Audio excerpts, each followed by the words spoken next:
Астанамда Есіл өзенінің мұзында тұрмын. Арқамда Ататүрк атам. Биыл өте қиын жыл болды, 22 жыл. Қаңлы қаңтардан басталды. Енді амандық болсын, еліміз түрлі қиыншылықты көрді. Сонша ғасырлардың ішінде қазақ не көрмеді? Енді аманшылық болса, қазақтың жүзі жарқын, тек қана қызық қуаныш көргі.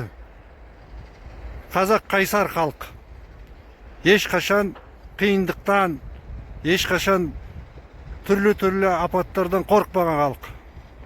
Кеудемізбен, жауынгер баба рухымен барлық қиындықтарды сүріп өтеміз.